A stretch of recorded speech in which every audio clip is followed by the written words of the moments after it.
सारा काम करते हुए, चारों तरफ सब कुछ करते हुए एक रिस्पॉन्सिबिलिटी, इसका ध्यान रखना।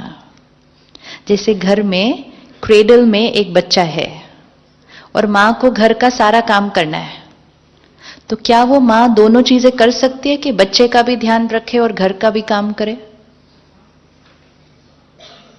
कर सकती है। किचन में भी जाना है, खाना भी बनाना है, लेकिन बच्चे पे भी नजर रखनी है। कर सकती है। उस सारे काम में कि किचन का भी काम, फोन भी बजा, कोई आया भी, सब कुछ भी हुआ और बच्चा भी, फर्स्ट प्रायोरिटी कौन? फर्स्ट प्रायोरिटी कौन? बच्चा। विच मीन्स सब कुछ करते हुए अगर बच्चा थोड़ा सा यहां से रोया तो what is the mother going to do? What's the mother going to do? वो वहां से विड्रॉ करेगी, आधा मिनट यहां जाएगी, उसको क्या करेगी? प्यार से थपथपाएगी, वापस काम पर आएगी। अगर उसने वो आधा मिनट निकालकर बच्चे को नहीं थपथपाया तो बच्चे का रोना क्या हो जाएगा? ये बच्चा कई दिनों से अंदर रो रहा है, लेकिन हमने क्या कहा? I am very busy. आजकल ये हमारा स्टेटस सिंबल है कि हम कितने बिजी हैं। अगर हम बिजी नहीं तो फिर हम तो सफल ही नहीं, कि हम बिजी नहीं है। आप में से कौन कौन busy? I am busy is not a healthy line to say to yourself.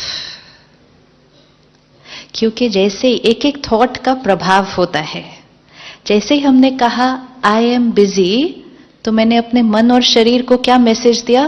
Time नहीं है मेरे पास। एक है, कुछ लोग होते हैं बिना कुछ करे भी बहुत बिजी होते हैं। ऐसे लोग मिले कभी? कुछ ज्यादा कर नहीं रहे लेकिन दिखेंगे ऐसे जैसे बहुत बिजी बिजी है सारा दिन। और कुछ लोग होते हैं बहुत कुछ करते हुए भी इजी है।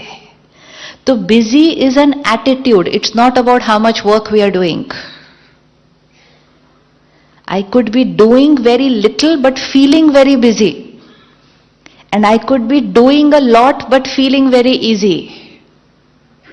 आप में से कौन कौन बिजी है? ये थॉट को भी हमें क्या करना है?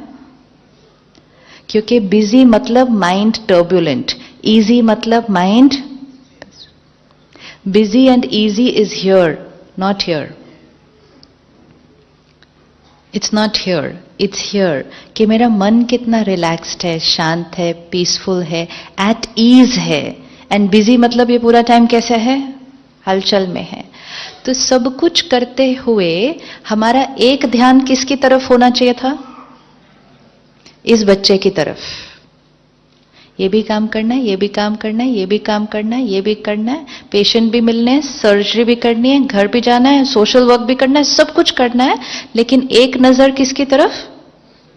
अगर ये बच्चा बीच में से थोड़ा सा रोया तो हमें क्या करना था? जस्ट विड्रॉ और यहां देखना क्या हुआ, क्या तंग कर रहा है। तो ये मन कहेगा उसने आज मेरे से ऐसा कहा,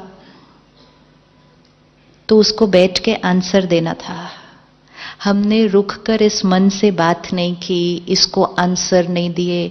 ये पहले थोड़ा रोया तो समाज में टेंशन आई, फिर ये थोड़ा ज्यादा रोया तो समाज ने वर्ड क्रिएट किया स्ट्रेस, फिर आज ये इतना जोर से रो रहा है तो समाज ने एक वर्ड क्रिएट किया डिप्रेशन।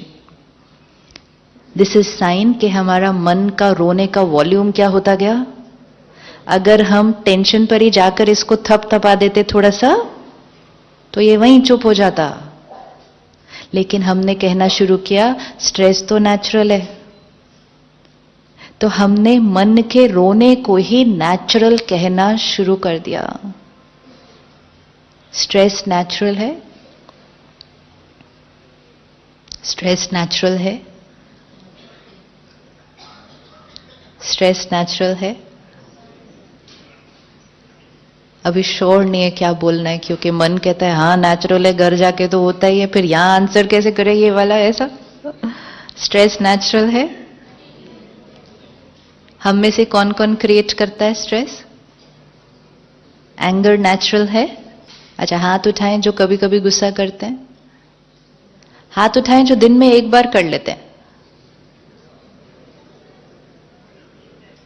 हाथ उठाएं जो दिन में कई बार कर लेते हैं।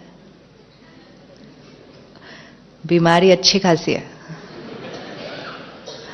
क्योंकि विच मीन्स हम दिन में कितनी बार अपनी खुशी को क्या कर रहे हैं,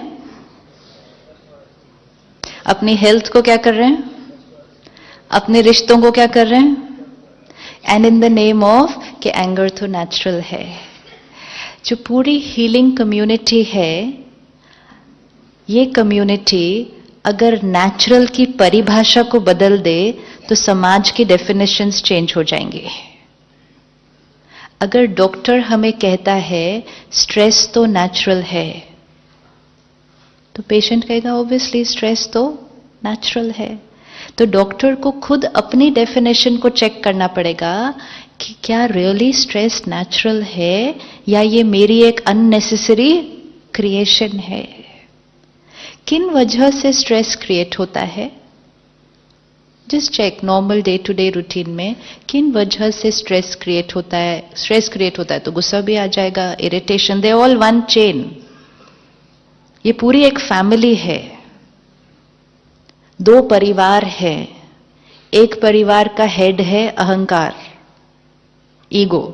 जहां ईगो है वहां स्ट्रेस है, गुस्सा है, इरिटेशन है, हर्ट है, हेट्रेड है। ये एक फैमिली है। दूसरी फैमिली, दूसरा परिवार कौन है? दूसरा परिवार कौन है? जहां पीस है, लव है, कंपैशन है, केयर है। ये दो परिवार है। इनमें से कुछ कुछ सदस्य नहीं आते हमारे घर। अगर ये आते हैं तो सारे आते हैं। एंड द ब्यूटीफुल पार्ट है, जाते हैं तो भी सारे जाते हैं, क्योंकि इनकी सबकी यूनिटी आपस में अच्छी है। Because they all interconnected. जो स्ट्रेस्ड है वो इरिटेट तो हो ही जाएगा। हाँ, they are just a sign of weakness and health, that's all. It's either health or it is disease. अगर मेरा इम्यूनिटी सिस्टम वीक है तो बहुत सारी बीमारियां इकट्ठी आएंगी। तो मैं आपके पास आई, आपने कहा ये खाओ, ये करो, इतना करो, इम्यूनिटी सिस्टम क्या हो जाएगा, ठीक हो जाएगा, सारी बीमारियां इकट्ठी जाएंगी। तो देयर टू फैमिलीज।